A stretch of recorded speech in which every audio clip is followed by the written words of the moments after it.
Tipão SLX 2.0 no canal aí, canal do tipo SLX. E aqui o problema é o seguinte, dá 100 por hora, ele começa a trepidar a direção. Já mandei olhar a suspensão, né, o amortecedor, trocar o kit de amortecedor. Segundo o mecânico, fica em ordem.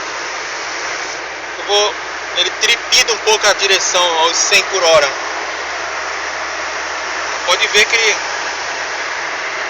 trepida a direção.